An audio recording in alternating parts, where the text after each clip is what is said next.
সত্যবাদীদের সঙ্গ নাও। আল্লাহ রাব্বুল আলামিন বলেছেন ঈমানদারদেরকে তোমরা আল্লাহকে ভয় করো এবং সত্যবাদীদের তোমরা অনুসরণ করে সত্যবাদীদের সঙ্গে তোমরা বসবাস করো। সুবহানাল্লাহ। কোন বলেছেন কে? আরো জোরে বলেন, বলেছেন কে? আল্লাহ রাব্বুল আলামিন ঈমানদারদেরকে বলেছেন, হে ঈমানদারগণ তোমরা আল্লাহরে ভয় করো। দাজ্জাল, কাজ্জাব, বেবিচারী, নাস্তিক, মুরতাদকে আল্লাহ বলে নাই। যদি সবাইকে বলতেন আল্লাহ পাক বলতেন ইয়া আইয়ুহান নাস, কিন্তু এই আয়াতে কারিমায় আল্লাহ ইয়া আইয়ুহান নাস বলে আহ্বান করে নাই। আল্লাহ বলছেন ইয়া আইয়ুহাল্লাযীনা আমানু, হে আমার ঈমানদারগণ। সুবহানাল্লাহ বলেন। আল্লাহ রাব্বুল আলামিন ঈমানদার ব্যক্তিদেরকে আহ্বান করে বলেছেন তোমরা আল্লাহকে ভয় করো এবং সত্যবাদীদের সঙ্গে তোমরা অনুসন্ধান করো, সত্যবাদীদের সঙ্গে তোমরা বসবাস করো। এখন এই আয়াতে কারিমার তাফসিরের দিকে যদি নজর করি, তাফসিরে রুহুল বয়ান প্রমাণ করেছে সত্যবাদী কারা। সত্যবাদীদের সংজ্ঞা যদি বলতে হয়, সত্যবাদী হলো তারা যারা আল্লাহর প্রত্যেকটা হুকুমকে মান্য করেছে, যারা আল্লাহর হাবিব সাল্লাল্লাহু আলাইহি ওয়াসাল্লামের উপর পরিপূর্ণ ঈমান এনে নবীর আদর্শে আদর্শিত হয়েছে, এরাই হচ্ছে সত্যবাদী। কথা বলেন ঠিক না বেঠে? আর সত্যবাদীদের অন্যতম খেতাব লাভ করেছিলেন ইসলামের প্রথম সাহাবী খলিফাতুল মুসলিমিন সাইয়্যিদুনা হুজুর আবু বকর সিদ্দিক রাদিয়াল্লাহু তাআলা আনহু। কথা বলেন ঠিক না বেঠে? এ আমার বাবাজিরা, বন্ধুরা, আবু বকর সিদ্দিক, উনি সিদ্দিকে আকবর, সত্যবাদীদের মধ্যে অন্যতম হয়েছিলেন। এটার একটাই কারণ, আবু বকর সিদ্দিক রাদিয়াল্লাহু তাআলা আনহু ইসলাম ধর্ম গ্রহণ করার সাথে সাথে যখন কামলিওয়ালা নবীর গোলামিতে মাশগুল হয়ে গেলেন, উনি উনার জীবন এবং কর্ম সব কিছু যখন নবীর কদমে কোরবান করে দিয়েছেন, আবু বকর কয় আমার বলতে তো আমার মধ্যে আর কিছু নাই, যাহা কিছু ছিল সব কিছু আমি নবীর কদমে কোরবান করে দিয়েছে। এই জন্য ইমানদাররা কয়, ওরে যাহার দনে হইলাম ধনী, যাহার মানে হইলাম মানি, যাহার গুণে হইলাম গুণী, প্রাণে বিশ্বাস রয়া আমার, মুর্শিদ আমার রংমহলে আগদুয়ারে পারাদার, তাই তো আমি শুইয়া থাকি সংবাদ লহিনা দুনিয়ার। আল্লাহু আকবার বলেন। যারা নবীর প্রেমে ফানা হয়ে যায়, যারা নবীর প্রেমে নিজের জীবনটাকে কোরবান করে দেয়, এদের মধ্যে আছে বলতে আর কিছুই থাকে না, সব কিছু নবীর কদমে তারা কোরবান করে দিয়া আবু বকর সিদ্দিক রাদিয়াল্লাহু তাআলা আনহু আমার মায়ার নবী, দয়ার নবীর এমন ভাবে গোলামি করেছেন, এমন ভাবে নবীর কাছে চলে গিয়েছেন, যিনি সিদ্দিক আকবর লকব লাভ করেছেন। সিদ্দিক আকবর সত্যবাদীদের অন্যতম হইয়া আজও পর্যন্ত আমার নবীর পাশে শুয়ে শুয়ে আরাম করতেছেন। কথা বলেন ঠিক কিনা? কিন্তু আমার ভাইয়েরা, বর্তমান জামানার মধ্যে ইসলামের মধ্যে ফাটল ধরাইবার জন্য, মুসলমানকে কলুষিত করার জন্য এক এক ভাই এক এক ভাবে তারা মত প্রকাশ করে, সাহাবায়ে কেরামের মধ্যে দ্বিধাদ্বন্দ্ব সৃষ্টি করে, আছে না নাই? কিন্তু দেখেন সাহাবায়ে কেরাম তারা সত্যের মাপকাঠি, সাহাবায়ে কেরামের মধ্যে কোনো অন্তর্দ্বন্দ্ব ছিল না, সাহাবায়ে কেরামের মধ্যে কোনো দ্বিধাদ্বন্দ্ব ছিল না, তারা একজন আরেকজনকে সম্মান করতেন, তারা একজন আরেকজনকে মহব্বত করতেন, ভালোবাসতেন।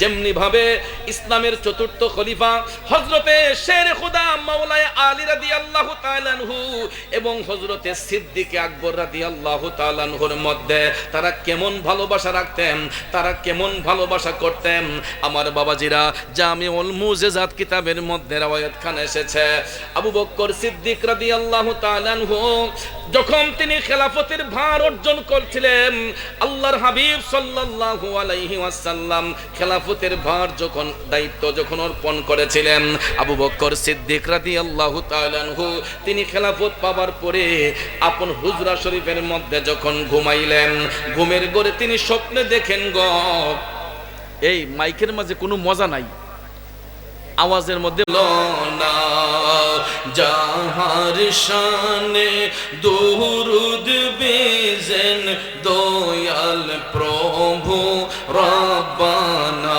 জবান বন্ধ রাখবেন না, চিৎকার মেরে বলুন আল্লাহু আকবার। আর একটু মায়ার সুরে বলুন ইয়া রাসূলুল্লাহ। আমার যুবক ভাইয়েরা, বলতেছিলাম কি সাহাবায়ে কেরামের মধ্যে কেমন আন্তরিকতা, কেমন মহব্বত ছিল দেখেন। সিদ্দিক আকবর খেলাফতের ভার অর্জন করার পরে তিনি আপন হুজরা মুবারকের মধ্যে ঘুমালেন। ঘুমানোর পরে আবু বকর সিদ্দিক রাদিয়াল্লাহু তাআলা আনহু রাতের বেলা হুজুর করিম সাল্লাল্লাহু আলাইহি ওয়াসাল্লামকে স্বপ্নের ঘরে নবীর দিদার নসিব হইল। সুবহানাল্লাহ বলেন। আবু বকর সিদ্দিক রাদিয়াল্লাহু তাআলা আনহু আমার নবীর দিদার অর্জন করলেন। দিদার অর্জন করার পরে নবীর সঙ্গে কথোপকথন করলেন। স্বপ্ন থেকে জাগ্রত হইয়া আবু বকর সিদ্দিক রাদিয়াল্লাহু তাআলা আনহু মসজিদে নববী শরীফের মধ্যে অবস্থান করলেন। নামাজের পরে সবাই যখন আসহাবে সুফার মধ্যে বসলেন, হঠাৎ করে মাওলানা আলী রাদিয়াল্লাহু তাআলা আনহু আবু বকর সিদ্দিকের পাশে বসা ছিলেন। হযরতে আমিরুল মুমিনিন ওমর ইবনুল খাত্তাব রাদিয়াল্লাহু তাআলা আনহু বসা ছিলেন। অন্যান্য সাহাবায়ে কেরাম বসা ছিলেন। সিদ্দিক আকবর রাদিয়াল্লাহু তাআলা আনহু মাওলানা আলীর চেহারা মুবারকের দিকে তাকায়া মুস্কি মুস্কি হাসতেছেন। হযরতে মাওলানা আলী ডাক দিয়ে বলতেছেন, ও আমিরুল মুমিনিন, আপনি আমার দিকে তাকায় এরকম ভাবে হাসতেছেন কেন? তখন আবু বকর সিদ্দিক রাদিয়াল্লাহু তাআলা আনহু ডেকে বললেন, আলী, আমি গত রাতে হুজুরে কারীম সাল্লাল্লাহু আলাইহি ওয়াসাল্লামকে স্বপ্নের ঘরে পেয়েছি। আমি নবীর দিদার নসিব করেছি, দয়াল নবীর দিদার নসিব হয়েছে। সুবহানাল্লাহ কোন। এবার ভাইয়ার আমার হযরতে মাওলানা আলী ডাক দিয়া বললেন, ও আমিরুল মুমিনিন, ও সিদ্দিক আকবর, আমিও তো গত রাতে দয়াল নবীর স্বপ্নে দেখেছি। সুবহানাল্লাহ। আর জোরে কন্যা সুবহানাল্লাহ। সুবহানাল্লাহ। ভাইয়ার আমার, বন্ধুরা আমার, এবার আবু বকর সিদ্দিক ডাক দিয়া বললেন, আলী, তুমি কি দেখেছো?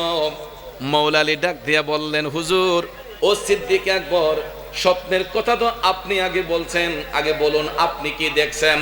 তখন হযরতে সিদ্দিক আকবর রাদিয়াল্লাহু তাআলা আনহু ডাক দিয়ে বললেন, আলী, আমি গত রাতে নবীকে যে স্বপ্নে দেখেছি, দয়াল নবী আমাকে বলেছেন, হে আবু বকর, আমার আলী যতক্ষণ কাউকে অনুমতি না দিবে আল্লাহর কোন বান্দা বান্দি ফুলসিরাতের পুল পার হতে পারবে না। আর জোরে জোরে কন্যা সুবহানাল্লাহ। আবু বকর সিদ্দিক ডেকে বললেন, আলী, আমি স্বপ্ন দেখেছি, আমাকে দয়াল নবী বলেছেন যে আবু বকর, আমার আলী যতক্ষণ কাউকে অনুমতি না দিবে ততক্ষণ পর্যন্ত আল্লাহর কোন বান্দা বান্দি ফুলসিরাতের পুল পার হতে পারবে না। এখন আপনারা বলেন, ফুলসিরাতের পুল পার না হইয়া আল্লাহর কোন বান্দা বান্দে কি জান্নাতে যেতে পারবে? না। কথা বলেন, পারবে? না। আমার যুবক ভাইয়েরা, তাইলে এখন আপনাদের কাছে আমি জানতে চাই, আপনারা বলুন তো, ফুলসিরাতের পুলটা কি আপনাদের ভৈরব ব্রিজের সমান হবে? কথা বলেন, সমান হবে? নারে তাকবীর, আল্লাহু আকবার, নারে রিসালাত, ইয়া রাসূলুল্লাহ, আহলে সুন্নাত ওয়াল জামাত, সুন্নি নেতার আগমন। আমাদের ভৈরব উপজেলার সাবেক ভাইস চেয়ারম্যান আমার বন্ধুবর জনাব আল মামুন ভাই আমাদের মধ্যে উপস্থিত হয়েছেন। আমরা ওনাকে মঞ্চে আসার জন্য সবিনয় অনুরোধ করছি। এবং আমাদের মধ্যে উপস্থিত হয়েছেন আমাদের আজকের মাহফিলের সভাপতি জনাব মোহাম্মদ রাশেদ মিয়া ভাই। মাহফিল কমিটির পক্ষ থেকে, আমারও পক্ষ থেকে তাদেরকে মোবারকবাদ, ধন্যবাদ জানাই। সকলে বলি মারহাবা। জি জি জি, ইনশাআল্লাহ আগামী উপজেলা পরিষদ নির্বাচনে চেয়ারম্যান পদপ্রার্থী আমার বন্ধুবর, আমার ভাই জনাব আল মামুন ভাই আমাদের মধ্যে উপস্থিত হয়েছেন। আমাদের সর্বজন প্রিয় ব্যক্তি এবং আমাদের সুন্নিয়তের প্রত্যেকটা কাজে যিনার পেজ আমরা সামনে পাই, আমাদের মধ্যে উপস্থিত হয়েছেন। আগামী উপজেলা পরিষদ নির্বাচনে চেয়ারম্যান পদপ্রার্থী জনাব আল মামুন ভাই আমাদের মধ্যে উপস্থিত হয়েছেন। ইনশাআল্লাহ উনি আপনাদের কাছ থেকে দোয়া চাইবেন। ইনশাআল্লাহ আমরা সকলে যারা দাঁড়িয়ে আছি আমরা মেহেরবানি করে বসে যাব। সবাই একটু দুরূদ শরীফ পড়েন। আল্লাহুম্মা সাল্লি। ব্যস্ততা আছে নাকি? মোহাম্মদ আল্লাহুম্মা সাল্লি সাইয়্যিদিনা আদনা বিয়ানা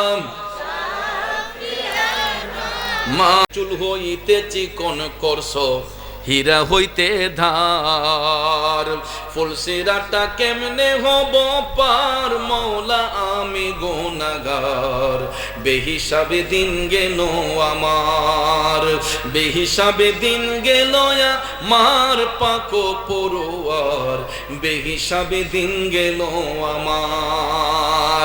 আমার যুবক বন্ধুরা বাবাজিরা রে প্রত্যেকটা ব্রিজের নিচে হয়তো নদীর পানি থাকে ডুবার পানি থাকে খালের পানি থাকে ঠিক না বেটে ও যুবক ফুলসিরাতের পুলের নিচে নদীর কোনো পানি থাকবে না ডুবার কোনো পানি থাকবে না খালের পানি থাকবে না বিলের পানি থাকবে না সমুদ্রের পানি থাকবে না ফুলসিরাতের পুলের নিচে থাকবে জাহান্নামের জ্বলন্ত আগুন ধাউ ধাউ করে ওই আগুন জ্বলবে এর উপরে 30,000 বছরের রাস্তা ফুলসিরাতের পুলটা আমার আল্লাহ বসাইবে আর আপনারা লক্ষ্য করে দেখবেন দুনিয়ার লম্বা লম্বা সেতু পার হতে গেলে আমাকে আপনাকে টুল পে করে যেতে হয় ঠিক না বেঠে টুল আদায় করে যেতে হয় আপনি ভৈরব ব্রিজ পার হতে যান এদিক সেদিক যেদিকেই যান আপনি টুল আদায় না করে আপনার গাড়ি ব্রিজ পার করা সম্ভব হবে না কথা কোন ঠিক না বেঠে সরকারি গাড়িও যদি হয় আমি দেখেছি টুল প্লাজার মধ্যে একটা আলাদা খাতা আছে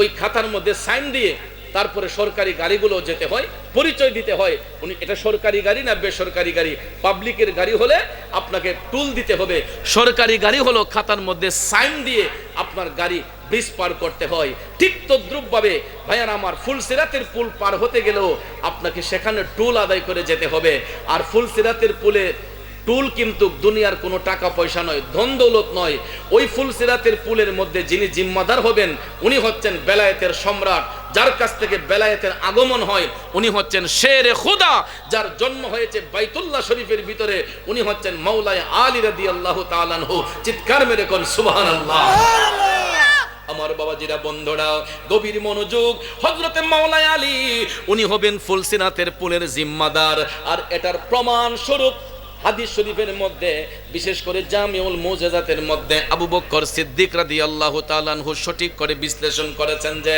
আলী আমাকে দয়াল নবী স্বপ্নে বলেছেন যে আমার আলী যতক্ষণ কাউকে অনুমতি না দিবে ওই ব্যক্তি ফুলসিরাতের পুল পার হতে পারবে না এই জন্য আমার ভাইয়েরা ফুলসিরাতের পুল পার হইতে গেলে ওইখানে আপনাকে পরিচয় দিয়ে যেতে হবে আমরা ঈমানদার না বেঈমান ওই পরিচয়টা নেওয়ার জন্য যিনি ফুলসিরাতের পুলের মধ্যে বসা থাকবেন উনি হচ্ছেন শেরে খুদা হযরতে মাওলানা আলী রাদিয়াল্লাহু তাআলা আনহু তাইলে বলেন ফুলসিরাতের পুল পার হইতে হইলে হযরতে মাওলানা আলীর ভালোবাসার প্রয়োজন আছে না নাই আছে কথা বলেন আছে না নাই এবার ভাইয়ার আমার হযরতে আলী এই কথা শোনার সঙ্গে সঙ্গে সিদ্দিক আকবরের দিকে তাকায়া মুস্কি মুস্কি হাসতেছেন তখন আবু বকর সিদ্দিক বলেন হে আলী তুমি আমাকে দেখে হাসতেছো কেন আলী তুমি আমাকে দেখে হাসতেছো কেন তখন হযরতে মাওলানা আলী বললেন ও সিদ্দিক আকবর আমাকে দয়াল নবী গত রাতে স্বপ্নের ঘরে এসে বলেছেন আলী তুমি ওই ব্যক্তিকে ফুলসিরাত পার হওয়ার অনুমতি দিবা না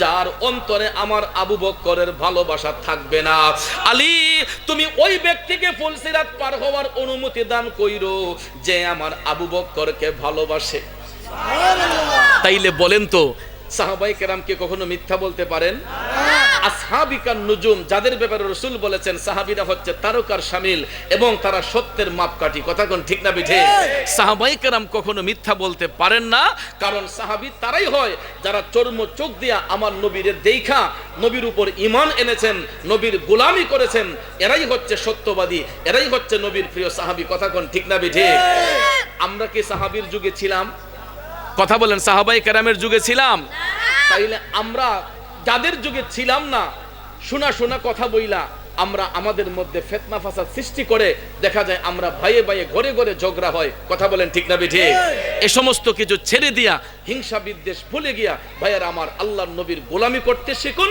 সাহাবায়ে কেরামকে ভালোবাসতে শিখুন কারণ তারা নবীর পক্ষে জীবন দিয়েছেন কথা বলেন ঠিক না বেঠিক কারণ হযরতে মাওলানা আলী ওনার জীবনে যদি পড়েন এই যে রমজানুল মুবারক আজকের যেই 21 রমজানটা গেলে ভাইয়ের আমার, হযরতে মাওলা আলীর ওফাত দিবস গেছে, আর 17ই রমজান ঐতিহাসিক বদর দিবস গিয়েছে। এ ছোট্ট সোনামণিরা, অনেকে হয়তো বদর সম্পর্কে জানেন না। ইসলামের প্রথম যুদ্ধ ছিল ঐতিহাসিক বদরের যুদ্ধ। আল্লাহর হাবিব সাল্লাল্লাহু আলাইহি ওয়াসাল্লাম যখন মক্কা বিজয়ের পরে যখন মদিনা শরীফের মধ্যে হিজরত করে আসলেন, মদিনার রাষ্ট্র কায়েমের লক্ষ্যে রাসূল যখন মদিনার পানে আসলেন, এই যুদ্ধটা হয়েছিল মক্কার কুরাইশ কাফেরদের সঙ্গে মদিনার মুসলমানদের সাথে। এই ঐতিহাসিক বদরের যুদ্ধ ইসলামের প্রথম যুদ্ধ সংগঠিত হয়েছিল। এটা দ্বিতীয় হিজরির 17ই রমজান শরীফের মধ্যে হয়েছিল। আব্বাজিরা আমার, বন্ধুরা আমার, সবচেয়ে বেদনার বিষয় হলো ঐতিহাসিক বদরের যুদ্ধে নবীর পক্ষে অংশগ্রহণ করেছিলেন মাত্র 313 জন সাহাবী। কয়জন? 313 জন সাহাবী, যাদের হাতে ছিল না কোনো অস্ত্র, যাদের হাতে ছিল না কোনো তরবারি, যাদের হাতের মধ্যে কোনো অস্ত্রই ছিল না। তারা শূন্য হাতে বদর প্রান্তরে আল্লাহর হাবিব 17ই রমজানের রাতে বদরের প্রান্তরে তাঁবুর মধ্যে সে অবস্থান করলেন। এই অবস্থান করার পরে রাসূল চিন্তা করলেন, কাফেরের সংখ্যা তো 1500 বেশি, আর নবীর পক্ষে সৈনিক মাত্র 313 জন। কয়জন? যুবক ভাইয়ের আমার, গভীর মনোযোগ। 313 জন সাহাবীকে সাথে নিয়ে আল্লাহর হাবিব বদরের প্রান্তরে অবস্থান করলেন। আমার মায়ার নবী সেখানে বায়াতে রিদওয়ান যেটাকে বলা হয়, নবীর হাত বাড়িয়ে দিলেন। 313 জন সাহাবী আমার নবীর হাত মুবারকের উপর হাত রাখলেন। আল্লাহর হাবিব তাদের বায়াত গ্রহণ করেছিলেন। রাসূল বলেছিলেন, লা তাফাররাকু, তোমরা বিচ্ছিন্ন হইও না। এই 313 জনকে আল্লাহর হাবিব ঐক্যবদ্ধ করার পরে এই যুদ্ধের মধ্যে অংশগ্রহণ করেছিলেন বেলায়েতের বাদশাহ শেরে খুদা হযরতে মাওলা আলী রাদিয়াল্লাহু তাআলা আনহু। চিৎকার মেরে কন্যা সুবহানাল্লাহ। এই ইসলামের প্রথম যুদ্ধে, বদরের যুদ্ধে সবচেয়ে বড় ভূমিকা পালন করেছিলেন হযরতে মাওলা আলী রাদিয়াল্লাহু তাআলা আনহু। সুবহানাল্লাহ বলেন। ভাইরা আমার, বন্ধুরা আমার, 313 জন সাহাবী নিয়ে আল্লাহর হাবিব 17ই রমজানের রাতে যখন তাঁবুর মধ্যে অবস্থান করলেন, রাসূল চিন্তা করলেন, আমার উম্মতের সংখ্যা কম, কাফেরের সংখ্যা তো বেশি। আল্লাহর হাবিব রাতের বেলায় চোখের জল মোবারক বিসর্জন দিয়ে আল্লাহর নবী কান্না আপ্লুত হয়ে মালিকের দরবারে 2 হাত মোবারক উঠিয়ে আল্লাহর হাবিব অ্যাপ্লিকেশন করলেন, আয় আল্লাহ, আমার উম্মতের সংখ্যা যদিও কম হয়, আল্লাহ তুমি তাদেরকে ঈমানি শক্তিতে বলিয়ান করে দাও। আল্লাহ, এটা ইসলামের পক্ষে প্রথম জিহাদ। এই যুদ্ধে যদি মুসলমানরা হেরে যায়, তাহলে হয়তো আল্লাহ বলে ডাকার মতো কোনো লোক এই পৃথিবীতে আর থাকবে না। মালিক, তুমি আমি রাসূলের অ্যাপ্লিকেশন কবুল করো, আল্লাহ তুমি মুসলমানদেরকে বিজয় দান করো। আল্লাহর নবী অ্যাপ্লিকেশন করছেন, এই অ্যাপ্লিকেশন কি আমার আল্লাহ ফিরিয়ে দিবেন? কারণ নবীর খুশিটাই আমার আল্লাহর খুশি। কথা কোন ঠিক না বেঠিক? নবীর ডাকতে দেরি হয়, আমার মালিক সেটা কবুল করতে দেরি করে না। কথা বলেন ঠিক না বেঠিক? ভাইয়ার আমার, বন্ধুরা আমার, তারপরও দেখেন আরো কত কষ্টের বিষয়। ইসলামের প্রথম যুদ্ধ ঐতিহাসিক বদর প্রান্তরে মুসলমানরা যেই জায়গার মধ্যে অবস্থান করেছিলেন, ওই জায়গাটা ছিল একটু নিচু। জায়গাটা কি ছিল? নিচু। যজ্ঞের মধ্যে গেলে দেখবেন যারা উপরে থাকে এরার শক্তিও বেশি থাকে, এরার মানে আক্রমণের দিকটাও মজবুত থাকে। কথা কোন ঠিক না বেঠিক? নিচে যারা থাকে এরা ঢিল দিলেও এটা উপরে আসতে একটু সময় লাগে। কথা কোন ঠিক না বেঠিক? আর উপর থেকে ঢিল মারলে এমনিতে এটা তাড়াতাড়ি চলে যায়। কথা কোন ঠিক কি না? তাহলে মুসলমানরা যেই জায়গাটাতে বদর প্রান্তরে অবস্থান করেছিলেন, ওই জায়গাটা ছিল নিচু এবং সূর্যের তাপটা ছিল মুসলমানদের চোখ বরাবর।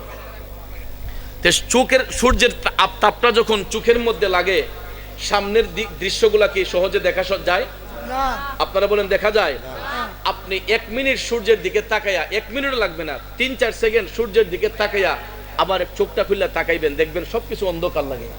কথা বলেন ঠিক কি না?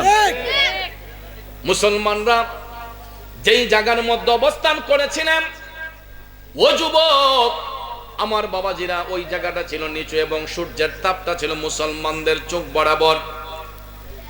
আর কাফেররা যেই জায়গাতে অবস্থান করেছিল, সূর্যের তাপটা ছিল তাদের পিঠের মধ্যে। চোখের মধ্যে সূর্যের তাপ লাগতো না, সূর্য তাদের পিঠের দিকে ছিল, চোখ বরাবর ছিল না। এই জন্য তারা জায়গাও ছিল উঁচু জায়গা, এবং তাদের সূর্যের তাপও চোখে লাগে নাই। কাফেররা এমন একটা মজবুত জায়গার মধ্যে অবস্থান করলো, আর মুসলমানরা একটা নিচু জায়গার মধ্যে, এবং সূর্যের তাপটা চোখ বরাবর। বন্ধুরা আমার, বাবাজিরা আমার, কিন্তু আল্লাহর হাবিব সাল্লাল্লাহু আলাইহি ওয়াসাল্লাম যখন অ্যাপ্লিকেশন করলেন, দয়াল নবী উম্মতকে সান্ত্বনা দিয়ে বললেন, লা তাহজান, তোমরা চিন্তা করো না, অবশ্যই মুসলমানদের বিজয় সুনিশ্চিত। রাসূল বলেছেন মুসলমানরা এই যুদ্ধে হেরে যাবে না। এই সাহস পাওয়ার সাথে সাথে ভাইয়ের আমার, শের খুদা মাওলানা আলী রাদিয়াল্লাহু তাআলা আনহু, ওনার হাতের মধ্যে একটা তরবারি ছিল, এই তরবারিটার নাম হচ্ছে জুলফিকার। ভাইয়ের আমার, বন্ধুরা আমার, যেটাকে সাইফুল্লাহ বলা হতো, আল্লাহর তরবারি, সুবহানাল্লাহ বলেন। আর এই জুলফিকার সম্পর্কে হাদিস শরীফে বলা হয়েছে, লা ফাতা ইল্লা আলী, লা সাইফ ইল্লা জুলফিকার, শাহি মুর্দা শের আজদা, সাইয়্যিদুল কাওনাইন ওয়ার। চিৎকার মেরে বলুন না আল্লাহু আকবার। আমার মদিনার কামলিওয়ালা নবী বলেন, আমার আলীর মতো যেমন কোন জওয়ান নাই, জুলফিকারের মতো এমন কোন তরবারিও নাই। জায়গাটা যদিও নিচু ছিল, সূর্যের তাপটা যদিও চোখ বরাবর ছিল, কিন্তু আল্লাহর নবী যখন বললেন লা তাহজান, চিন্তার কারণ নাই, সাহাবায়ে কেরাম কোনো চিন্তা ভাবনা না করে তারা সত্যের পক্ষে জিহাদ করার জন্য এই 17ই রমজানে ফরজ রোজা মুখের মধ্যে নিয়া, সুবহানাল্লাহ কোন।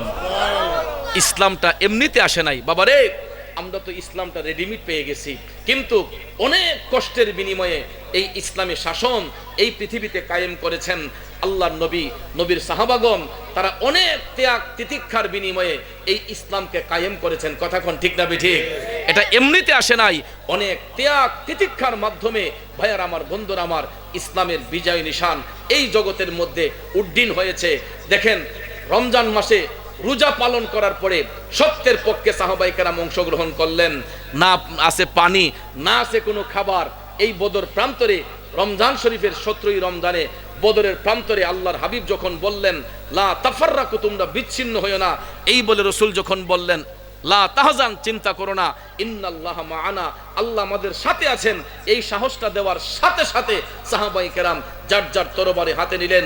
এরই মধ্যে জুলফিকার তরবারিটা হযরতে মাওলা আলী হাতের মধ্যে নিয়া এই জুলফিকার যখন ঘুরাইতে লাগলেন, ঘুরাইতে ঘুরাইতে ভাইয়ার আমার 70 জন কাফেরকে হযরতে মাওলা আলী নিমিষের মধ্যে একদম কতল করে দিয়েছেন। আরো জোরে কন্যা সুবহানাল্লাহ। এই যুদ্ধের ময়দানে 313 জন সাহাবী অংশগ্রহণ করেছিলেন। এরই মধ্যে বদর প্রান্তরে 14 জন সাহাবী, 14 জন মুসলমান সাহাবী আমার নবীর পক্ষে অংশগ্রহণ করে তারা বদরের প্রান্তরে শাহাদাত বরণ করেছেন। বন্ধুরে, ওই বদরের প্রান্তরে আজও পর্যন্ত গেলে গায়ের রোমগুলা শিহরিত হয়ে ওঠে। আমি একবার নয়, দুইবার নয়, আমি বহুবার গিয়েছি ঐতিহাসিক বদরের প্রান্তরে। মকবরায়ে বদর মদিনা শরীফ থেকে প্রায় 100 কিলোমিটার দূরে, মদিনা শরীফ থেকে প্রায় 100 কিলোমিটার দূরে হচ্ছে সেই বদরের স্টেট। ভাইয়ার আমার, বন্ধুরা আমার, যেখানে সাহাবায়ে কেরাম যুদ্ধ অংশগ্রহণ করেছিলেন, ওই জায়গাটা আজও পর্যন্ত সেখানে গেলে গায়ের রুমগুলা শিহরিত হয়ে ওঠে। মুসলমানরা যে কত কষ্টের বিনিময়ে ইসলামের পক্ষে তারা জিহাদ করেছিলেন, কিন্তু তারা যত কষ্টই ফিল করুক না কেন, তারা কোনো কষ্ট অনুভব করতেন না, কারণ তাদের সাথে ছিলেন রাহমাতাল লিল আলামিন, মায়ার নবী, দয়ার নবীজি। চিৎকার মেরে কন্যা সুবহানাল্লাহ। গভীর মনোযোগ যুবক ভাইয়ের আমার, আল্লাহর নবী যখন তাদেরকে সাহস জুগালেন, তখন মাওলা আলী অংশগ্রহণ করার পরে 14 জন নবীর পক্ষের সাহাবী বদরের প্রান্তরে শাহাদাত বরণ করেছেন। আর 70 জন কাফেরকে মাওলা আলী কচুর মতো কেটে দিলেন। এরপরে ভাইয়ার আমার, এই মুসলমানদের মধ্যে 70 জন সাহাবী আহত হয়েছিলেন। এরই মধ্যে হযরতে মাওলা আলীও আঘাতপ্রাপ্ত হয়েছিলেন। হঠাৎ করে দেখা যায় বদরের প্রান্তরে জুলফিকার তরবারিটা ঘুরাইতে ঘুরাইতে হঠাৎ করে ধারালো একটা তীর আইসা হযরতে মাওলা আলীর পা মোবারকের মধ্যে ঢুইকা গেছে, ফিচকি দিয়ে রক্ত মোবারক বের হয়ে গেছে। হযরতে আলী বিশ্বের যন্ত্রণায় ছটফট ছটফট করতেছেন। ওনার সহপাঠী যারা অংশগ্রহণ করেছিলেন সবাই কই, আলী তীরটা খোলা হোক। যখন সবাই তীরের মধ্যে টান দিতে গেলেন তীর খোলার জন্য, হযরতে মওলা আলী নিষেধ করলেন, না না না, এই মুহূর্তে তোমরা আমার পায়ের তীরটা খুলবা না, আমার কাছে প্রচন্ড ব্যথা অনুভব হচ্ছে। সহপাঠীরা ডাক দিয়া কয়, আলী যদি তীর খোলা না হয় আপনার ব্যথা তো বাড়বে না, বরঞ্চ আপনার পায়ের ব্যথা আরো বেড়ে যাবে। তখন হযরতে আলী বললেন, তোমরা একটা মুহূর্তে আমার পা থেকে তীরটা খুলতে পারবা, আমি আলী যখন নামাজের মধ্যে দাঁড়াইয়া আমার মওলার প্রেমে বিভোর হয়ে যাব। কিসের মধ্যে দাঁড়াইয়া? আমি আলী যখন নামাজের মধ্যে দাঁড়াইবো, ওই মুহূর্তে তোমরা আমার পায়ের তীরটা খোলার চেষ্টা করো। এখান থেকে স্পষ্ট বোঝা গেল যে নামাজ কোনো ঠাট্টা মস্করার ইবাদত নয়। নামাজ এমন একটা ইবাদত, যেই ইবাদতের মধ্যে দাঁড়িয়ে গেলে বান্দা আর দুনিয়ার কোনো সেন্স, খেয়াল, চিন্তা ভাবনা তার মধ্যে রাখে না।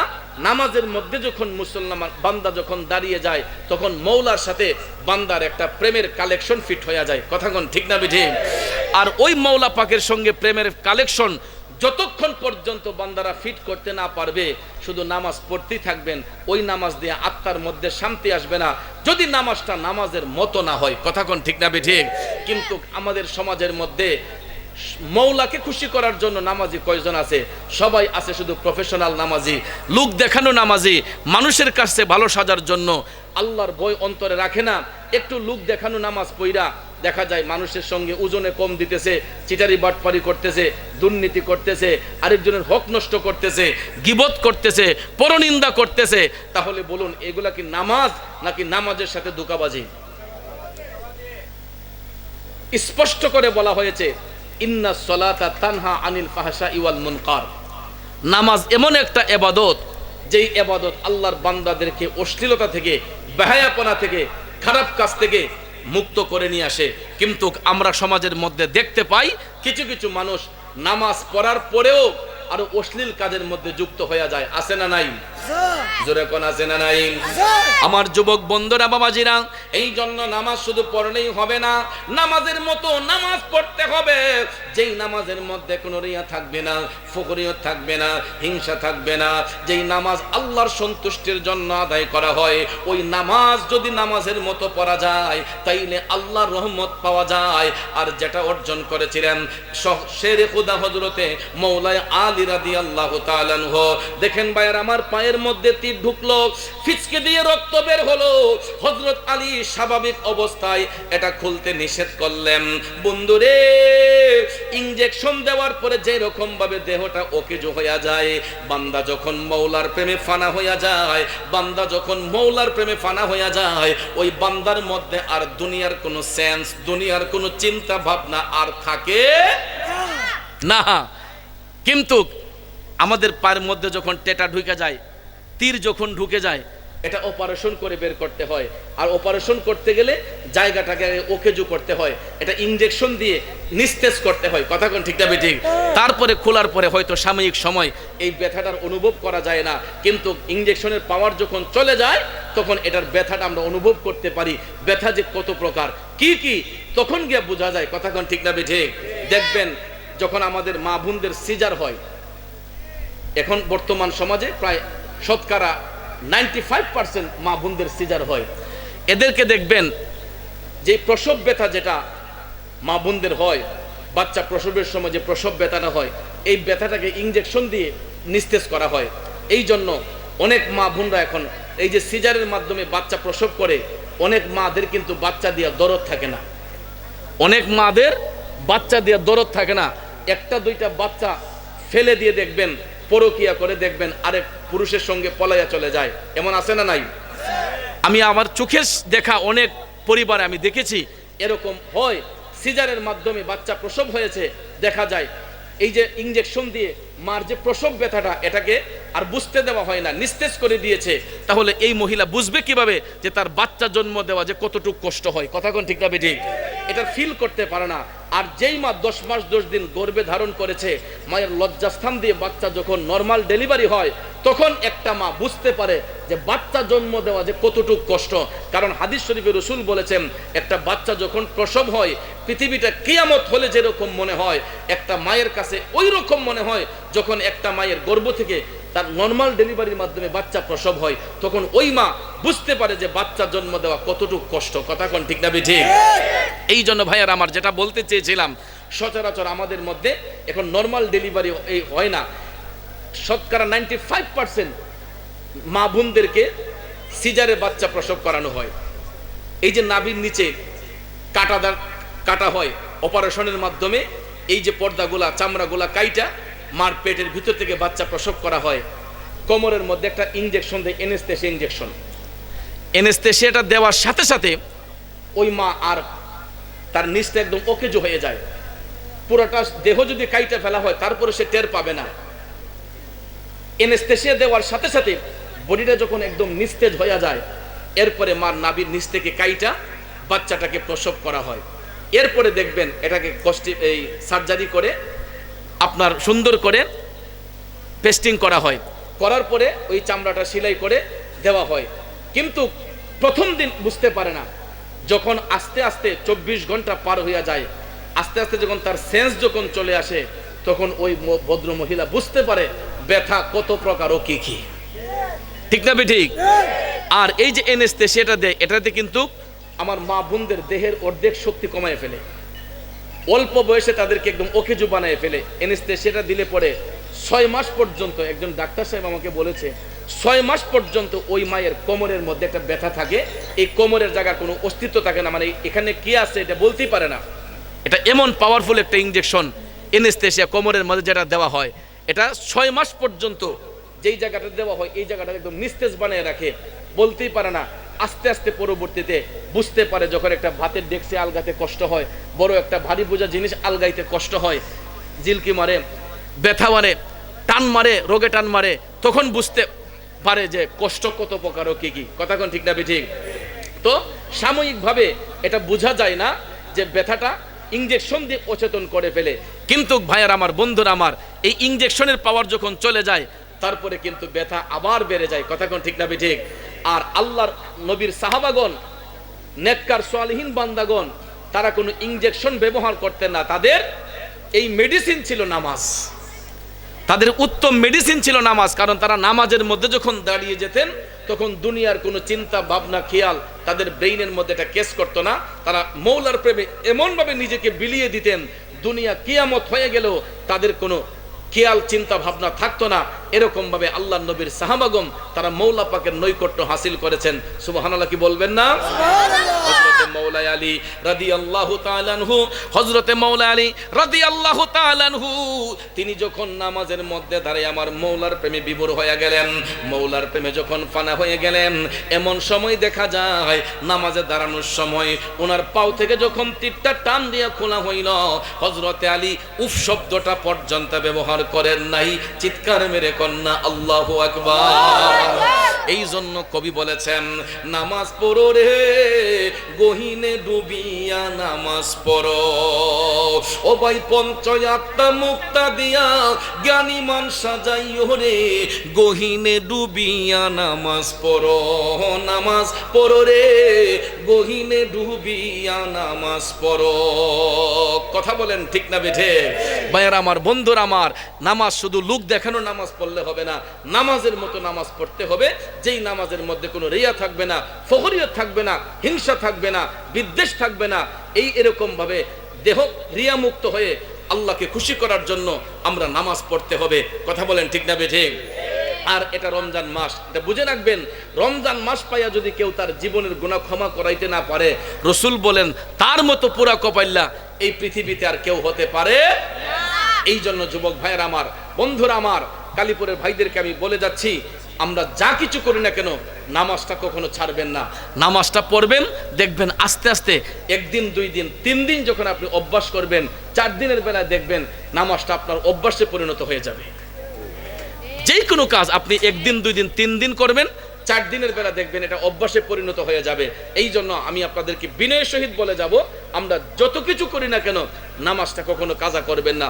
এই যে আল্লাহর ঘর মসজিদ জায়গায় জায়গায় নির্মাণ করা হয়, অনেক জায়গার মধ্যে গেলে দেখা যায় মুসল্লি একদম কম, অনেকগুলা কাতার শূন্য পড়ে থাকে, কিন্তু মুসলমানের ছেলেরা রাস্তা দিয়ে হাঁটতেছে, দোকানপাটে বৈশা চা নাস্তা করতেছে, আড্ডা মারতেছে। ভাইরে, মানুষের লাইফের কোনো নিশ্চয়তা নাই। সুস্থ মানুষ যেই কোনো সময় হার্ট অ্যাটাক করে চলে যেতে পারে। আমি এই ভৈরবের জমিনেও অনেক চোখে দেখা মানুষ এত অল্প বয়সে দুনিয়া ছেড়ে চলে গেছে, ভাবতে অবাক লাগে, কল্পনা করা যায় না যে এই লোকটা এত তাড়াতাড়ি দুনিয়া ছেড়ে চলে যাবে। কিন্তু এটাই নিয়তির খেলা। ডাক যখন চলে আসবে তখন পৃথিবীর কেউ আটকাতে পারবে না। অনেক বাবারা মনে করে যে আমার ছেলে আমার জানাজা পড়ব, আমার ছেলে আমারে কাফন দাফন করব, কিন্তু বাবার এই ধারণাটা একেবারে ভুল। কারণ সন্তানের কাঁধেই শুধু পিতার লাশ বহন করা হয় না, পৃথিবীতে এমন কিছু মুহূর্ত আসে অনেক সময় পিতার কাঁধেও সন্তানের লাশ বহন করতে হয়। ঠিক কিনা বলেন? অনেক সময় পিতার কাঁধেও সন্তানের লাশ বহন করতে হয়। আপনারা হয়তো কিছুদিন আগে দেখেছিলেন আমাদের ব্রাহ্মণবাড়িয়া সরাইল উপজেলার একই পরিবারের 5 জন সিলেট এই রাজধানী ঢাকায় ভেইলি রোডে রেস্টুরেন্টের মধ্যে তারা খাবার খেতে গিয়েছিলেন, কিন্তু এরা কখনো জানতো না এরা ইটালি সিটিজেনশিপ পেয়েছিল। বাবা দেশে আসছিল ফ্যামিলি নিয়ে যাওয়ার জন্য, সন্তানগুলো আবদার করেছিল সেই হোটেলে রেস্তোরাঁতে, তারা বেইলি রোডের রেস্তোরাঁতে তারা খানা পিনা খাইবে, খাবার দাবার খাইবে, কিন্তু ওই খাবার তাদের জীবনের শেষ খাবার হয়ে যাবে এটা তারা নিজেরও কল্পনা করতে পারছিল না। কিন্তু দেখেন নিয়তের খেলা, একই পরিবারের 5 জন সদস্যই ডেড বডি হয়ে দুনিয়া ছেড়ে চলে গেছে, একদম পরিবারটা নিঃস্ব হয়ে গেছে। কথা কোন ঠিক না ঠিক?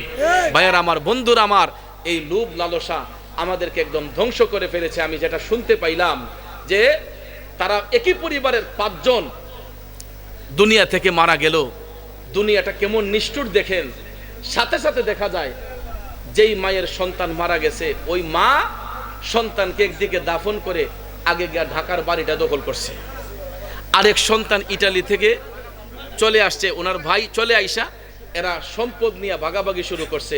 ওইখানের যে ব্যবসা ছিল ভদ্রলোকের, ব্যবসাটা এনে দখল করে ফেলছে। তাহলে দেখেন দুনিয়াটা খুব নিষ্ঠুর। দুনিয়া থেকে চলে যাবার সাথে সাথে কেউ কারো আপন হয় না। কবরে যখন আমি যাব, আমার কবরে আমার স্ত্রী যাবে না, স্ত্রীর কবরে স্বামী যাবে না, স্বামীর কবরে স্ত্রী যাবে না, কেউ কারো কবরের সঙ্গী হবে না। ওই কবরে যিনি সঙ্গী হবেন উনি হচ্ছেন শাহে মদিনা। কথা কোন ঠিক না ঠিক? তাহলে কবরে গিয়া যারে আপন হিসেবে পাইব, দুনিয়াতে যারে আপন পাইব, কবরে গিয়া তারা আপন পাইব, উনি হচ্ছেন রাহমাতাল্লিল আলামিন। ওই নবী ছাড়া ইহকালও শান্তি নাই, পরকালও মুক্তি নাই। ভাইয়ার আমার, বন্ধুরা আমার, অতি কষ্টে কথাগুলা বলতেছি। আমরা সুন্নি মুসলমান, আমরা আহলে সুন্নাত ওয়াল জামাতের আকীদায় বিশ্বাসী। ইদানিং আমি যেই জিনিসটা আজ করতে পেরেছি, আমি প্রায় দেখতে পাচ্ছি প্রত্যেকটা মোবাইলে, বিশ্বাস করবেন কিনা, আমার ফেসবুকে ঢুকতে একদম মন চায় না। এখন ফেসবুক আমি চালাই, আমার একটা আইডিয়া আছে, কিন্তু আমার একদম অরুচি হয়ে গেছে ফেসবুকের মধ্যে ঢুকা। কারণ ঢুকলেই দেখা যায় হে রে ইঙ্গিত করে কথা বলে, ওনারা ইঙ্গিত করে কথা বলে, এবং বিষয়গুলো দেখেন এগুলা আমাদের জটিল কিছু কিছু বিষয়। ইদানিং যে একটা বিষয় নিয়ে আপনার এই আলোচনার সমালোচনার ঝড় উঠেছে, সুফি এবং আলেমদের পার্থক্য নিয়ে। সুফি এবং আলেমদের পার্থক্য নিয়ে। ভাইয়ার আমার, আলেম যারা হয়, এলমিয়ত যার মধ্যে আছে, এরাই সুফি বলে গণ্য হয়। কথা কোন ঠিক না ঠিক? যার সিনার মধ্যে এলেম থাকে, যিনি আলেম, ওনারাই এলেম চর্চা করতে করতে, রিচার্জ করতে করতে তারা আলেমও হয়, তারা সুফিও হয়। কথা কোন ঠিক না ঠিক? আর এলমে লাদুনি, যেটা আল্লাহ রাব্বুল আলামিন বান্দার সিনার মধ্যে দান করে, অনেক সময় দেখা যায় অনেক জেনারেল শিক্ষিত মানুষও তারা যখন রিচার্জ করে, গবেষণা করে, করতে করতে করতে দেখা যায় তারা জ্ঞান চর্চা এমনভাবে তাদের জ্ঞানের পরিধিকে, মেধার বিকাশ ঘটিয়েছে, দেখা যায় তারা এমন একটা জগতে পৌঁছে গেছে, সুফি তত্ত্ব নিয়ে গবেষণা করতে করতে আল্লাহ রাব্বুল আলামিন তাদেরকে পর্যন্ত আল্লাহ কুতুব বানিয়ে দিছে, বেলায়েতের মর্যাদা আল্লাহ পাক দান করেছে। কথা কোন ঠিক না ঠিক? এই জন্য ভাইয়ার আমার, বন্ধুরা আমার, আমরা এই সমস্ত বিষয় নিয়ে, এগুলা অনেক উচ্চ স্তরের আলোচনা, এগুলা সাধারণ মানুষের মুখে এগুলা শোভা পায় না। দেখা যায় যেই লোক ভালো করে আলহামদু শরীফ পড়তে পারে না, বিসমিল্লাহ পড়তে পারে না, একটা সূরা কালাম ভালো করে পড়তে পারে না, এরাও দেখা যায় এই বিষয়টাকে নিয়ে একজন আরেকজনের পক্ষ নিয়ে একজন আলেমকে কটাক্ষ করে কথা বলে, এক ভাই দেখা যায় আরেক ভাই আরেকজন আলেমকে নিয়ে কটাক্ষ শব্দ ব্যবহার করে, কটুবাক্য ব্যবহার করে, এগুলা কোনো সভ্য সমাজে হতে পারে না। কোনো বিষয় নিয়ে যদি মতনৈক্য দেখা দেয়, এটা আলেমদের বিষয়। আমিও আলেমদেরকে বিনয়ের সহিত বলবো, আমাদের আকাবিরদেরকে আমি বিনয়ের সহিত বলবো যে আমরা এই সমস্ত বিষয় নিয়ে আমরা নিজেদের মধ্যে কাদা ছোড়াছুড়ি না করে আমরা মেসেঞ্জারে হয়তো কমেন্টের বক্সের মাধ্যমে গিয়ে বা টেলিফোনের মাধ্যমে যোগাযোগ করে এগুলাকে ফেসবুকে আলোচনা সমালোচনার ঝড় না উঠাইয়া আমরা একাগ্র চিত্রে আমরা ভাইরা মিলে মিশে বৈশা এগুলাকে সমাধা করে ফেললেই আর কোনো দ্বিধাদ্বন্দ্ব থাকে না। কথা কোন ঠিক না বেঠিক? এই সমস্ত বিষয় নিয়ে সাধারণ মানুষের মধ্যে যে একটা কৌতূহলের সৃষ্টি আমরা করে দেই, এটার দ্বারাতে কিন্তু আমাদের সুন্নি জামাতের উপকার হচ্ছে না, বরঞ্চ আমাদের ক্ষতি হচ্ছে। কথা কোন ঠিক না বেঠিক? কারণ ভাইয়ারা আমার, বন্ধুরা আমার, আমরা সিলেটটা ভাষায় একটা কথা হয় যে হিলে ফাটায় গোসাগুসি মরিচের কাম শেষ। কথা কোন ঠিক না বেঠিক? হিলে ফাটায় গোসাগুসি মরিচের কাম শেষ। আমরা আমাদের মধ্যে ঝগড়া বিবাদ লাগাইয়া আলগা থেকে বাতেলরা মজা লুটতেছে, আলগা থেকে বাতেলরা মজা লুটতেছে। এই জন্য আমি সুন্নি আকাবিরদেরকে বিনয়ের সহিত বলবো, যারা আমাদের বরেণ্য আকাবির, আমি হয়তো একজন অগণ্য মানুষ, অধম অযোগ্য মানুষ, আমি বরেণ্য আকাবিরদেরকে বলবো, যারা অবাধ পাণ্ডিত্যের অধিকারী হয়েছেন, পাণ্ডিত্য অর্জন করেছেন আলহামদুলিল্লাহ, কিন্তু এই সমস্ত এমন পাণ্ডিত্য যেন আমরা অর্জন না করি যেটার দ্বারাতে আমাদের সুন্নি জামাতের কলঙ্ক হয়ে যাচ্ছে, বদনাম হয়ে যাচ্ছে। এই সমস্ত কাজ আমাদের যাতে না হয়, আমরা এটা থেকে দূরে থাকতে হবে। আমি বিনয়ের সহিত বলবো, এই সমস্ত বিষয় নিয়ে সুফি এবং আলেমের বিষয় নিয়ে যে একটা আলোচনা সমালোচনার ঝড় উঠেছে, এটাকে আপনারা স্টপ করে দিয়ে আপনারা আর কোনো দ্বিধাদ্বন্দ্ব না করে কম্প্রোমাইজের মাধ্যমে, এটা একাগ্রচিত্তে একটা আলাপ আলোচনার মাধ্যমে এটা একটা সমাধার দিকে গেলে সুন্নি জামাত উপকৃত হবে। কথা বলেন ঠিক না ঠিক? আর না হলে যেরকম ভাবে আমরা ফিতনা ফাসাদের মধ্যে নিমজ্জিত হয়েছি, আমাদের সমাজ আমাদের এলাকা নষ্ট হয়ে যাইতেছে, বাতিল ফেরকারা আমাদের ঘরে ঢুকে গেছে। এমন কোনো এলাকা নাই যে লামাযহাবি খারিজি ফিতনার লোকরা না আছে বলে। এই যে সালাফিরা, এরা কিন্তু আমাদের ঘরে ঢুকে আমাদের সন্তানগুলাকে আমাদের ঘর থেকে এরা নিয়ে যাচ্ছে। এদের কিছু কিছু মিষ্টি মিষ্টি কথা দিয়া এরা আমাদের ছেলেদেরকে ডাইভার্ট করে ওদের ক্যাপচারে নিয়ে গেছে। কথা কোন ঠিক না ঠিক? আর আমরা শুধু বৈশা বৈশা আঙ্গুল চুষি। এটার নাম সুন্নি জামাত নয়। সুন্নি জামাত এমনিতে হবে না। সুন্নি জামাত প্রতিষ্ঠা করতে হলে, সুন্নি জামাতকে শক্তিশালী করতে হলে আমাদের মনটাকে উদার করতে হবে, আমাদের ভালোবাসাটাকে আরেকটু নমনীয়তার সহিত দেখাতে হবে। কথা কোন ঠিক কিনা? তো ভাইয়ের আমার, বন্ধুরা আমার, আমি যে আলোচনার মধ্যে ছিলাম, ইশকে মোস্তফার প্রেমের আলোচনা, সাহাবাই কেরামের ভালোবাসার প্রতি আলোচনা করেছিলাম। কমিটির ভাইরা আমাকে বলেছিলেন কবরবাসী সম্পর্কে, মাতা পিতার হক সম্পর্কে কিছু কথা আমাকে বলার জন্য। তা আমি ওই কথাটাই আপনাদেরকে বোঝাতে চাই, দুনিয়াতে কেউ কারো আপন নয় একমাত্র আমার নবী ছাড়া।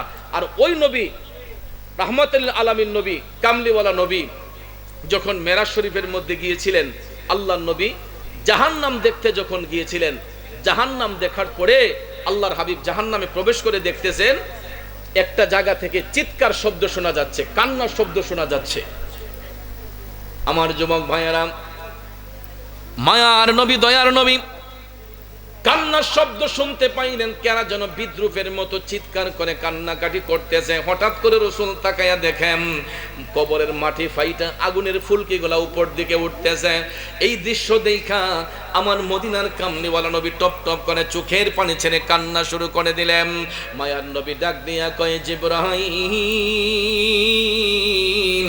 ও জিবরাইল, এই হতভাগ্য লোকগুলা কারা? কবরের ভিতর থেকে এরা কাঁদতেছে কেন? এবং কবরের মাটি ফাইটা আগুনের ফুলকিগুলা উপরে উঠতেছে কেন? জিবরাইল আলাইহিস সালাম ডাক দিয়া কয়, নবী গো, ইয়া রাসূলুল্লাহ, এরা আপনার উম্মতের মধ্যেই একদল লোক, দুনিয়ার জমিনে ওই লোকগুলা তাদের মার মনে কষ্ট দিত, মা বাবার উপর হাত উঠাইতো। আসেনিও?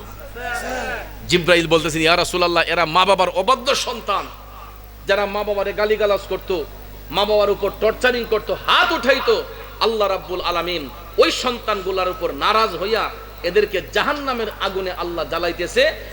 হাসরের ময়দান কায়েম হওয়ার আগ পর্যন্ত এদের কবরের মধ্যে আগুন ধাউ ধাউ করে জ্বলবে। ইয়া রাসূলুল্লাহ, এরা শুধু চিৎকার করবে, এদেরকে আল্লাহ একবারে ছাই করবে না, এরা আগুনের তাপে এরা শুধু কিয়ামত পর্যন্ত, হাসরের ময়দান কায়েম হওয়ার আগ পর্যন্ত এই আগুনের তাপ তাদের গায়ের মধ্যে লাগবে আর এরা কান্না করবে। শাস্তির কারণটা হলো এই সন্তানগুলা মা বাবার মনে কষ্ট দিয়েছে, মা বাবার দিলের মধ্যে আঘাত দিয়েছে।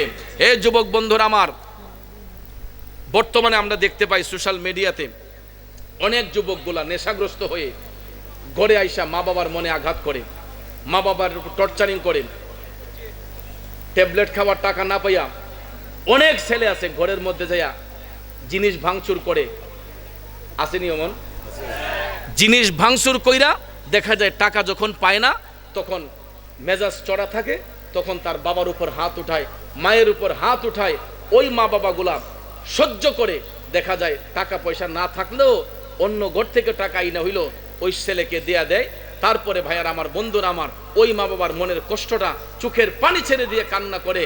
আপনার চিন্তা, এটা জেনে রাখবেন, এই যে কান্না করতেছে এটা কিন্তু সন্তানের জন্য সবচেয়ে বড় একটা কঠিন অভিশাপ হইতেছে। কথা কোন ঠিক না ঠিক? এই জন্য যুবক ভাইদেরকে আমি বিনয়ের সহিত বলে যাব, কখনো মা বাবার মনে কষ্ট দেওয়া যাবে না। মা বাবার মনে যদি কষ্ট দিয়া আপনি 5 তলা বাড়ি করেন, প্রাসাদ করেন, তারপরে এই সম্পদের মধ্যে বিন্দু মাত্র সুখ পাবেন না। আপনি হিরো ছিলেন, আল্লাহ পাক আপনারা আবার জিরো বানাই দিবে। আর মা বাবার খেদমত যার মধ্যে থাকবে, আপনি জিরো ছিলেন, দেখবেন খোদাই না করুক আল্লাহ রাব্বুল আলামিন যেই কোনো উসিলায় আপনাকে আল্লাহ হিরো বানাই দিবে। আর মা বাবার দোয়া যেই সন্তানের উপর থাকবে, ওই সন্তান কোনো ঘাটে আটকা পড়ে থাকবে না। কথা কোন ঠিক না ঠিক? এই জন্য আমি যুবকদেরকে বলবো, ঘর থেকে বের হবার সময় মার পায়ে সালাম দিয়ে বের হবেন, বাবাকে সম্মান দিয়ে, বাবাকে পায়ে সালাম দিয়ে বের হবেন। আবার ঘরে আইসা মা বাবার পায়ে সালাম দিবেন। দেখবেন মা বাবা যদি সন্তানের উপর সন্তুষ্ট থাকে, তাহলে দেখবেন আপনার ভবিষ্যৎ সুন্দর হবে। আজকে আমি মাগরিবের পরে আমি যখন একটু ফেসবুকে ঢুকছিলাম, ঢুকার পরে একটা দৃশ্য আমি দেখলাম। তিতিক্ষার মাধ্যমে ভাইয়ার আমার, বন্ধুরা আমার, ইসলামের বিজয় নিশান এই জগতের মধ্যে উড্ডীন হয়েছে। দেখেন, রমজান মাসে রোজা পালন করার পরে সত্যের পক্ষে সাহাবায়ে কেরাম অংশগ্রহণ করলেন। না আছে পানি, না আছে কোনো খাবার। এই বদর প্রান্তরে রমজান শরীফের 17ই রমজানে বদরের প্রান্তরে আল্লাহর হাবিব যখন বললেন লা তাফাররাকু, তোমরা বিচ্ছিন্ন হইও না, এই বলে রাসূল যখন বললেন লা তাহজান, চিন্তা করো না, ইন্নাল্লাহা মাআনা, আল্লাহ আমাদের সাথে আছেন, এই সাহসটা দেওয়ার সাথে সাথে সাহাবায়ে কেরাম যার যার তরবারি হাতে নিলেন। এরই মধ্যে জুলফিকার তরবারিটা হযরতে মওলা আলী হাতের মধ্যে নিয়া এই জুলফিকার যখন ঘুরাইতে লাগলেন, ঘুরাইতে ঘুরাইতে ভাইয়ার আমার 70 জন কাফেরকে হযরতে মওলা আলী নিমিষের মধ্যে একদম কতল করে দিয়েছেন। আরো জোরে কন্যা সুবহানাল্লাহ। এই যুদ্ধের ময়দানে 313 জন সাহাবী অংশগ্রহণ করেছিলেন। এরই মধ্যে বদর প্রান্তরে 14 জন সাহাবী, 14 জন মুসলমান সাহাবী আমার নবীর পক্ষে অংশগ্রহণ করে তারা বদরের প্রান্তরে শাহাদাত বরণ করেছেন। বন্ধুরে, ওই বদরের প্রান্তরে আজও পর্যন্ত গেলে গায়ের রোমগুলা শিহরিত হয়ে ওঠে। আমি একবার নয়, দুইবার নয়, আমি বহুবার গিয়েছি ঐতিহাসিক বদরের প্রান্তরে। মকবরায়ে বদর মদিনা শরীফ থেকে প্রায় 100 কিলোমিটার দূরে, মদিনা শরীফ থেকে প্রায় 100 কিলোমিটার দূরে হচ্ছে সেই বদরের স্টেট। ভাইয়েরা আমার, বন্ধুরা আমার, যেখানে সাহাবায়ে কেরাম যুদ্ধ অংশগ্রহণ করেছিলেন, ওই জায়গাটা আজও পর্যন্ত সেখানে গেলে গায়ের রুমগুলা শিহরিত হয়ে ওঠে। মুসলমানরা যে কত কষ্টের বিনিময়ে ইসলামের পক্ষে তারা জিহাদ করেছিলেন, কিন্তু তারা যত কষ্টই ফিল করুক না কেন, তারা কোনো কষ্ট অনুভব করতেন না, কারণ তাদের সাথে ছিলেন রাহমাতাল লিল আলামিন, মায়ার নবী, দয়ার নবীজি। চিৎকার মেরে কন্যা সুবহানাল্লাহ। গভীর মনোযোগ যুবক ভাইয়েরা আমার, আল্লাহর নবী যখন তাদেরকে সাহস জুগালেন, তখন মওলা আলী অংশগ্রহণ করার পরে 14 জন নবীর পক্ষের সাহাবী বদরের প্রান্তরে শাহাদাত বরণ করেছেন। আর 70 জন কাফেরকে মওলা আলী কচুর মতো কেটে দিলেন। এরপরে ভাইয়ার আমার, এই মুসলমানদের মধ্যে 70 জন সাহাবী আহত হয়েছিলেন। এরই মধ্যে হযরতে মওলা আলীও আঘাতপ্রাপ্ত হয়েছিলেন। হঠাৎ করে দেখা যায় বদরের প্রান্তরে জুলফিকার তরবারিটা ঘুরাইতে ঘুরাইতে হঠাৎ করে ধারালো একটা তীর আইসা হযরতে মওলা আলীর পা মোবারকের মধ্যে ঢুইকা গেছে। ফিচকি দিয়ে রক্ত মোবারক বের হয়ে গেছে। হযরতে আলী বিশ্বের যন্ত্রণায় ছটফট ছটফট করতেছেন। ওনার সহপাঠী যারা অংশগ্রহণ করেছিলেন সবাই কই, আলী তীরটা খোলা হোক, যখন সবাই তীরের মধ্যে টান দিতে গেলেন তীর খোলার জন্য, হযরতে মৌলা আলী নিষেধ করলেন, না না না, এই মুহূর্তে তোমরা আমার পায়ের তীরটা খুলবা না, আমার কাছে প্রচন্ড ব্যথা অনুভব হচ্ছে। সহপাঠীরা ডাক দিয়া কয়, আলী যদি তীর খোলা না হয় আপনার ব্যথা তো বাড়বে না, বরঞ্চ আপনার পায়ের ব্যথা আরো বেড়ে যাবে। তখন হযরতে আলী বললেন, তোমরা একটা মুহূর্তে আমার পা থেকে তীরটা খুলতে পারবা, আমি আলী যখন নামাজের মধ্যে দাঁড়াই আমার মৌলার প্রেমে বিভোর হয়ে যাব। কিসের মধ্যে দাঁড়াইয়া? আমি আলী যখন নামাজের মধ্যে দাঁড়াইব, ওই মুহূর্তে তোমরা আমার পায়ের তীরটা খোলার চেষ্টা করো। এখান থেকে স্পষ্ট বোঝা গেল যে নামাজ কোনো ঠাট্টা মস্করার ইবাদত নয়। নামাজ এমন একটা ইবাদত, যেই ইবাদতের মধ্যে দাঁড়িয়ে গেলে বান্দা আর দুনিয়ার কোনো সেন্স, খেয়াল, চিন্তা ভাবনা তার মধ্যে রাখে না। নামাজের মধ্যে যখন মুসলমান বান্দা যখন দাঁড়িয়ে যায়, তখন মৌলার সাথে বান্দার একটা প্রেমের কালেকশন ফিট হয়ে যায়। কথা কোন ঠিক না বেঠি? আর ওই মৌলা পাকের সঙ্গে প্রেমের কালেকশন যতক্ষণ পর্যন্ত বান্দারা ফিট করতে না পারবে, শুধু নামাজ পড়তেই থাকবেন, ওই নামাজ দিয়ে আত্মার মধ্যে শান্তি আসবে না, যদি নামাজটা নামাজের মতো না হয়। কথা কোন ঠিক না বেঠি?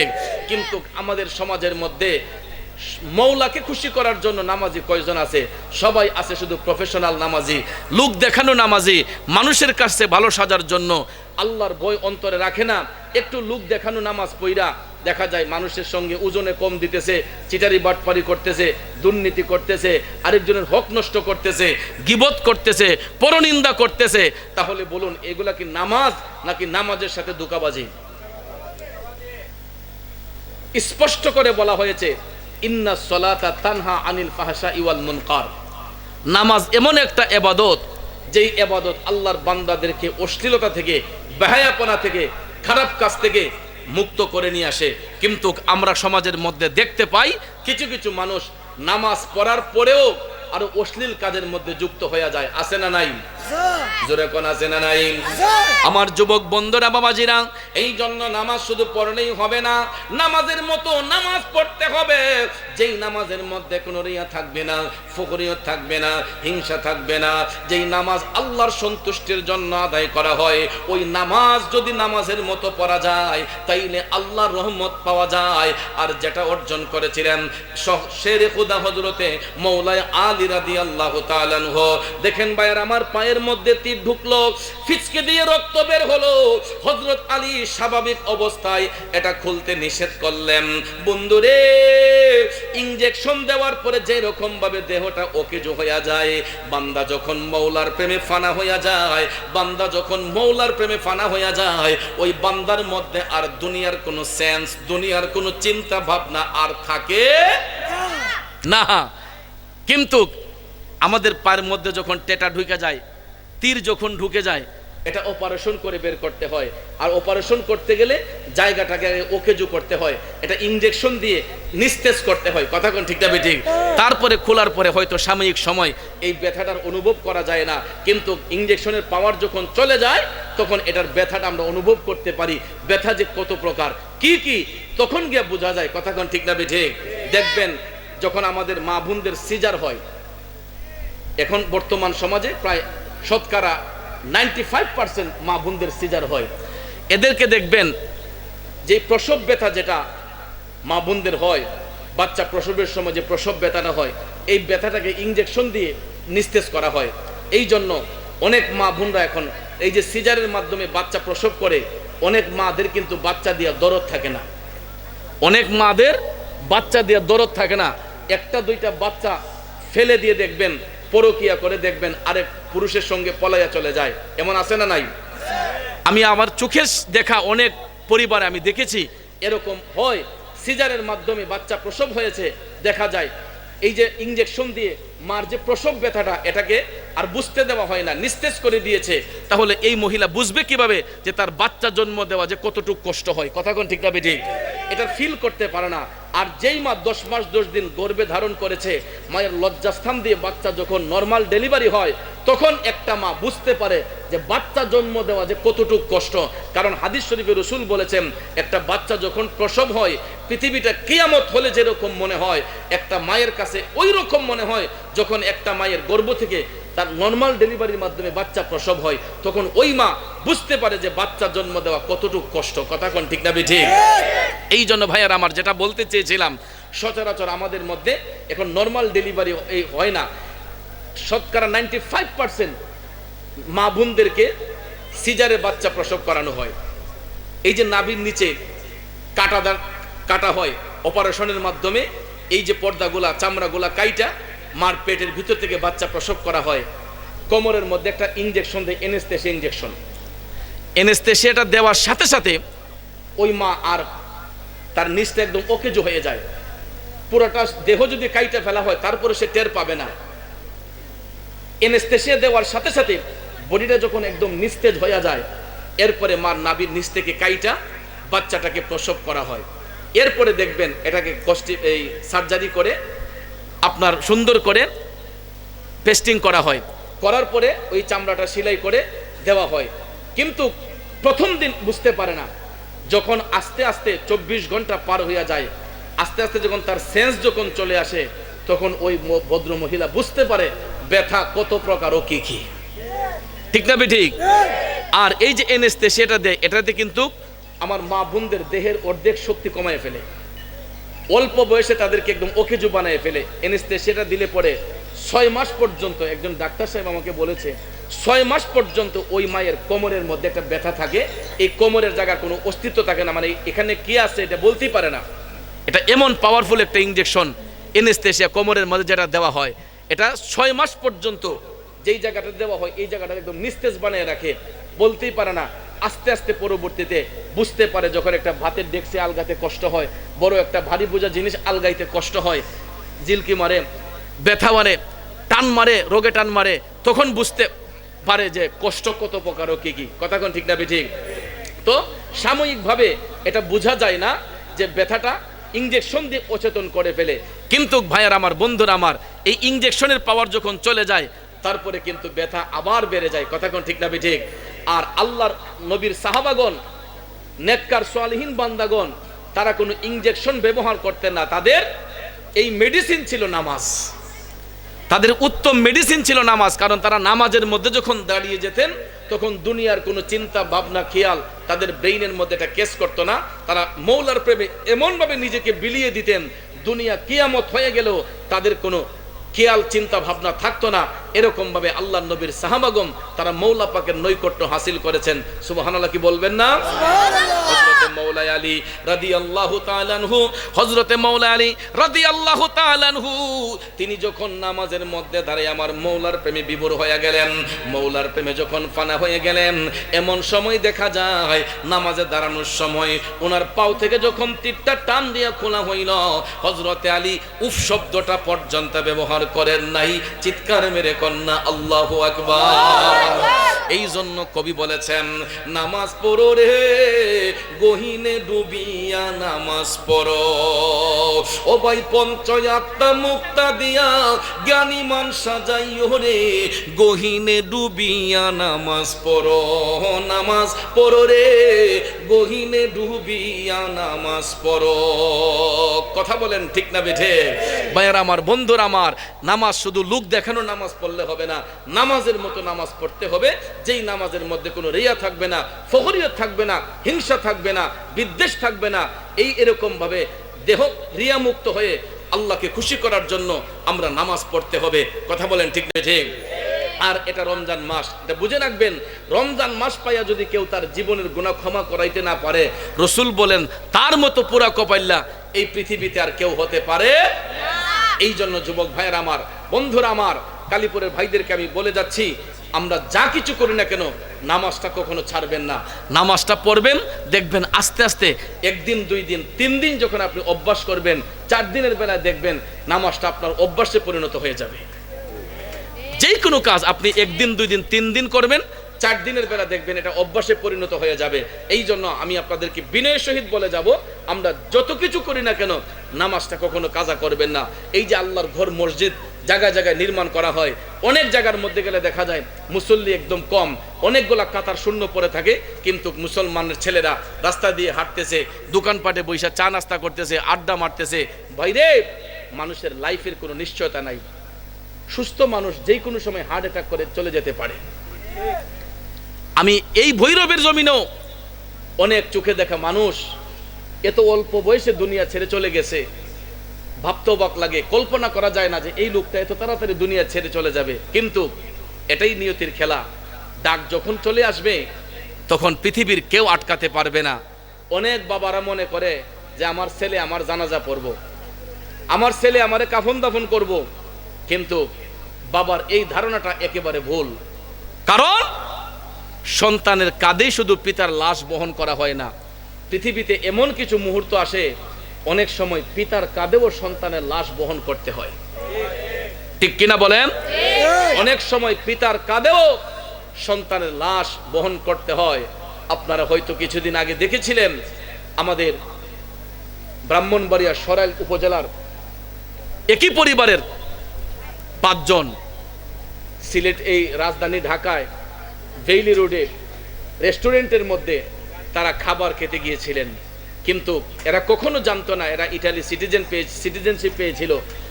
বাবা দেশে আসছিল ফ্যামিলি নিয়ে যাওয়ার জন্য, সন্তানগুলো আবদার করেছিল সেই হোটেলে রেস্তোরাঁতে, তারা বেইলি রোডের রেস্তোরাঁতে তারা খানা পিনা খাইবে, খাবার দাবার খাইবে, কিন্তু ওই খাবার তাদের জীবনের শেষ খাবার হয়ে যাবে এটা তারা নিজেরও কল্পনা করতে পারছিল না।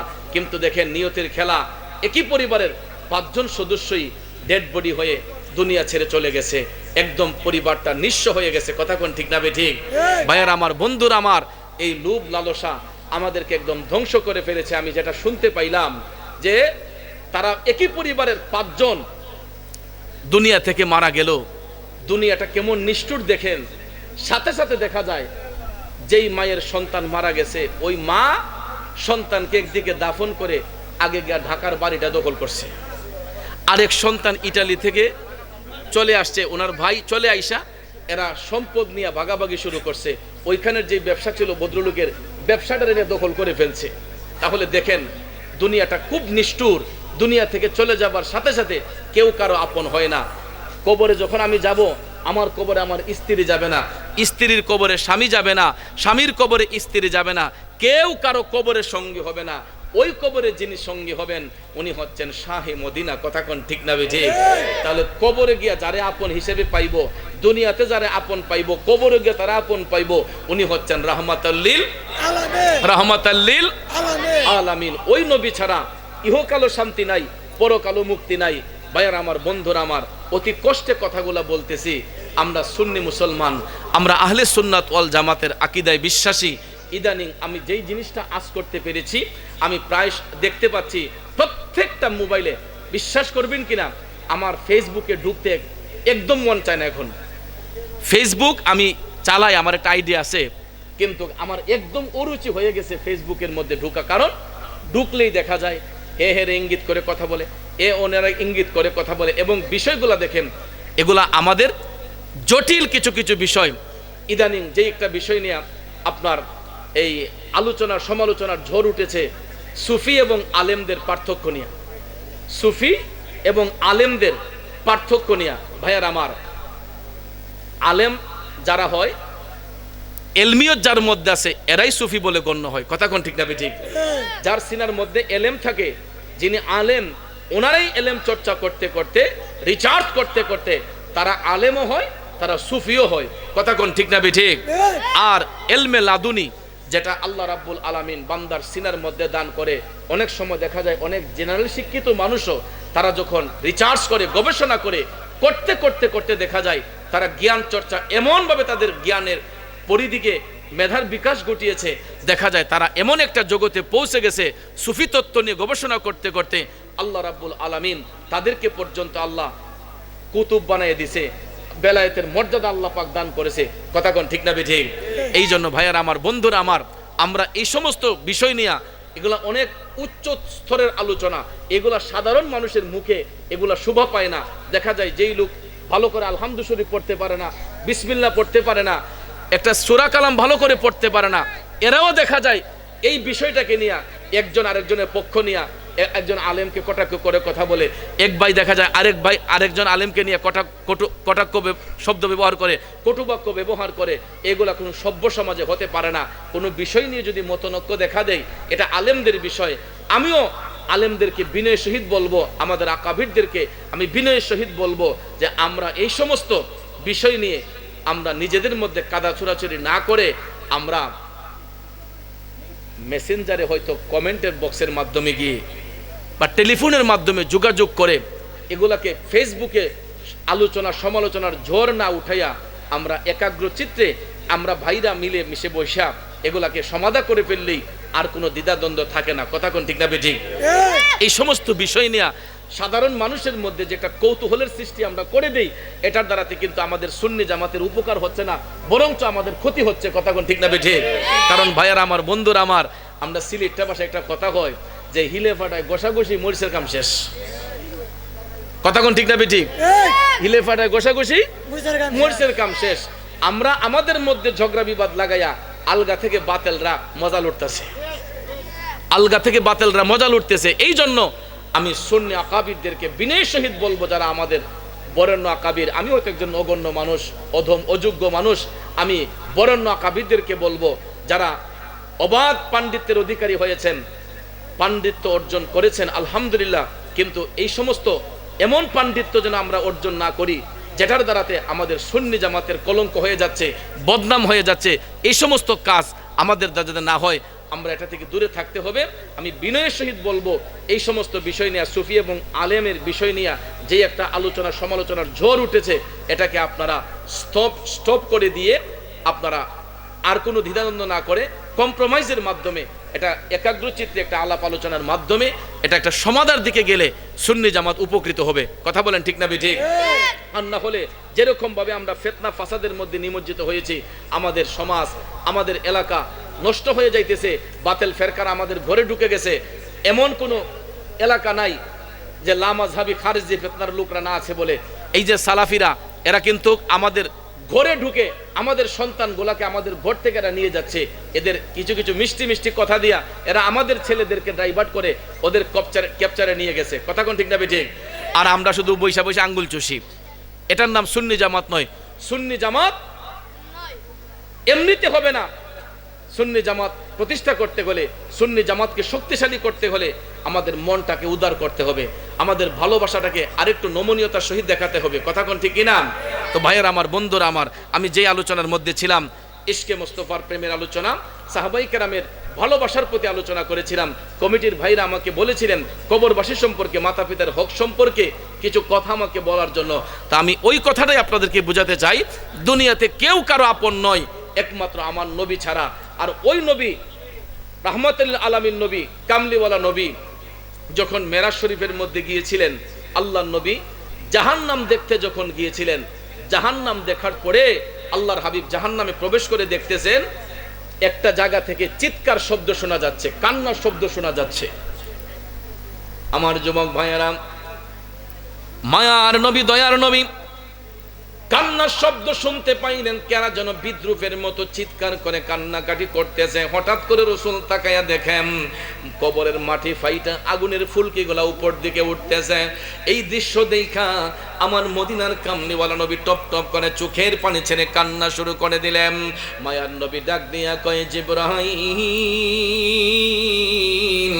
ও জিবরাইল, এই হতভাগ্য লোকগুলা কারা? কবরের ভিতর থেকে এরা কাঁদতেছে কেন? এবং কবরের মাটি ফাইটা আগুনের ফুলকিগুলা উপরে উঠতেছে কেন? জিবরাইল আলাইহিস সালাম ডাক দিয়া কয়, নবী গো, ইয়া রাসূলুল্লাহ, এরা আপনার উম্মতের মধ্যেই একদল লোক, দুনিয়ার জমিনে ওই লোকগুলা তাদের মার মনে কষ্ট দিত, মা বাবার উপর হাত উঠাইতো। আসেনিও? জিবরাইল বলতেছেন, ইয়া রাসূলুল্লাহ, এরা মা বাবার অবাধ্য সন্তান, যারা মা বাবারে গালিগালাজ করতো, মা বাবার উপর টর্চারিং করতো, হাত উঠাইতো। আল্লাহ রাব্বুল আলামিন ওই সন্তানগুলার উপর নারাজ হইয়া এদেরকে জাহান্নামের আগুনে আল্লাহ জ্বালাইতেছে। হাসরের ময়দান কায়েম হওয়ার আগ পর্যন্ত এদের কবরের মধ্যে আগুন ধাউ ধাউ করে জ্বলবে। ইয়া রাসূলুল্লাহ, এরা শুধু চিৎকার করবে, এদেরকে আল্লাহ একবারে ছাই করবে না, এরা আগুনের তাপে এরা শুধু কিয়ামত পর্যন্ত, হাসরের ময়দান কায়েম হওয়ার আগ পর্যন্ত এই আগুনের তাপ তাদের গায়ের মধ্যে লাগবে আর এরা কান্না করবে। শাস্তির কারণটা হলো এই সন্তানগুলা মা বাবার মনে কষ্ট দিয়েছে, মা বাবার দিলের মধ্যে আঘাত দিয়েছে। হে যুবক বন্ধুরা আমার, বর্তমানে আমরা দেখতে পাই সোশ্যাল মিডিয়াতে অনেক যুবকগুলা নেশাগ্রস্ত হয়ে ঘরে আইসা মা বাবার মনে আঘাত করে, মা বাবার উপর টর্চারিং করে, ট্যাবলেট খাওয়ার টাকা না পাইয়া অনেক ছেলে আছে ঘরের মধ্যে যাইয়া জিনিস ভাঙচুর করে। আসেনি অমন?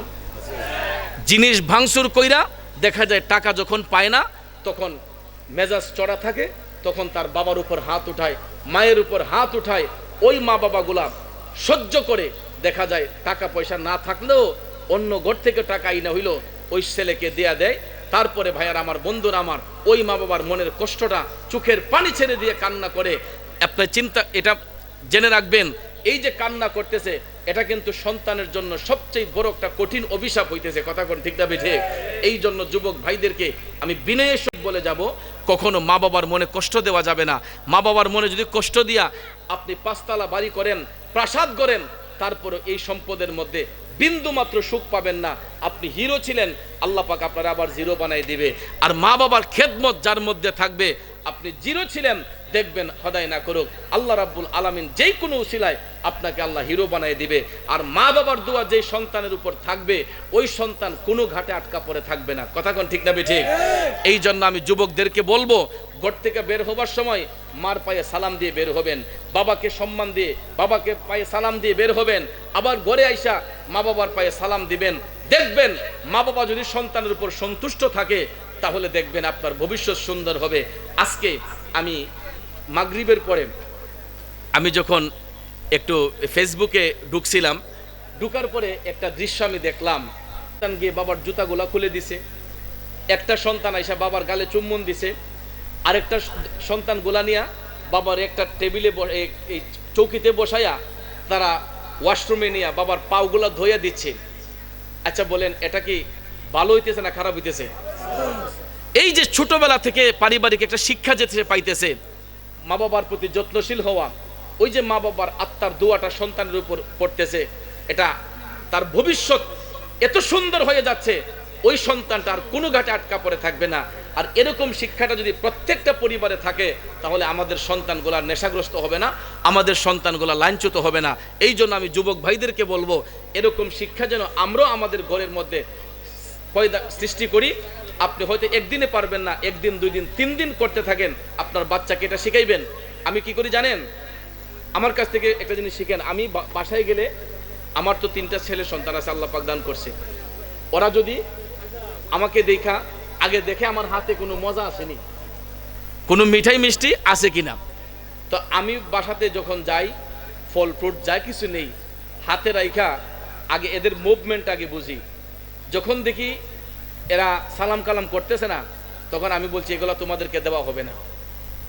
কেন বাবা? আমি যে বাবা যে বাহির থেকে আসছি, সালাম করছো, তখন দেখা যায় দইরা আইসা মানে কদমবুসি করতেছে। আবার ঘর থেকে যখন বের হই, সবাইকে আমি আগে আমার আম্মুরে সালাম করি। আম্মুরে সালাম করার পরে বাচ্চাদেরকে আমি আগে থেকেই বাচ্চার মাকে বলে রাখছি, ওদেরকে সালাম শিখাইবা। ঘর থেকে বের হলে যদি সালাম করে।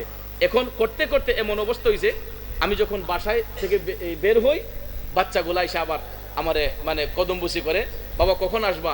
আমি বলি বাবা 2 দিন পরে আসতেছি, 1 দিন পরে আসতেছি। আবার যখন বাসায় যাই, আবার দইরা এসে সালাম করে। নিয়ে সালাম করে না, মুখে সালাম দিলি সারে, কইনি মুখে সালাম দিলি সারে, ভাবুদের সালাম করলো দিতে পারে না। আরে সভ্য না, তাই মুফতি গেছে গা, তাই নি ফতুয়া দিলাইতেছে, এটা পারে না। কিন্তু কদমবুসি সম্পর্কে আমার কাছে 22টা দলিল আছে। কদমবুসি যে জায়েজ, 22টা দলিল আমি রেডি রেখেছি। যে কোনো মুহূর্তে এই দলিলগুলা উপস্থাপন করতে পারবো। কারণ কদমবুসি আদবের মধ্যে একটা উত্তম পন্থা হচ্ছে কদমবুসি করা। মা বাবারে, উস্তাদকে, বড় ভাইকে, মুরব্বীদেরকে কদমবুসি করা, এটা আদবের মধ্যে একটা উত্তম আদব হচ্ছে কদমবুসি করা। এই জন্য যুবক ভাইয়েরা আমার, ওই পাতলা পণ্ডিতদের কথা শুই না, আমরা যেন আমাদের ঈমান নষ্ট না করি। বড়দেরকে সম্মান দিবেন, তাদেরকে তাজিম করবেন, কদমবুসি করবেন। আর মুসাফা তো করা হয় বন্ধু বান্ধবের সাথে, উস্তাদের সঙ্গে, মুরব্বীদের সঙ্গে, মা বাবার সাথে মুসাফা কি? মা বাবার স্থান, আমাদের স্থান হচ্ছে মা বাবার কদমে, মুরব্বীদের কদমে। কথা কোন ঠিক না বেঠিক? আল্লাহ আল্লাহ নূর মোহাম্মদ নামটি আপনার দয়াল নবী, নামটি আপনার সদাই জাগে মোর মনে কাঙ্গালে রে দন গো মুর্শিদ কে বানা জানে। মাশাআল্লাহ আল্লাহ আল্লাহ আল্লাহ আল্লাহ নূর মোহাম্মদ নামটি আপনার দয়াল নবী, নামটি আপনার সদাই জাগে মোর মনে কাঙ্গালে রে দন গো মুর্শিদ কে বানা জানে। মাশাআল্লাহ আল্লাহ আল্লাহ আল্লাহ আল্লাহ আল্লাহ আল্লাহ আল্লাহ আল্লাহ আল্লাহ আল্লাহ কুরআনে শুই নাচি আমি গুনাহগারের বন্ধু নবী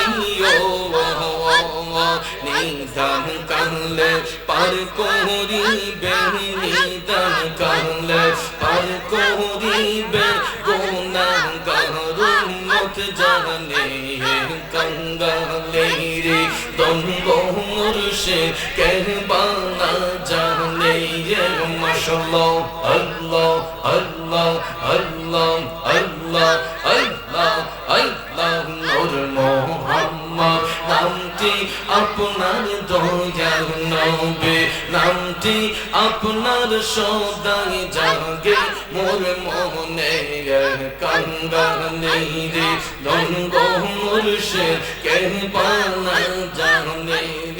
মাশাআল্লাহ আল্লাহ আল্লাহ আল্লাহ আল্লাহ আল্লাহ আল্লাহ মুর্শিদ নামে এত মধু, মুর্শিদ নামে এত মধু, খাইলে মধু ফোরাই না আমার মন হইয়াছে দেওয়ানা।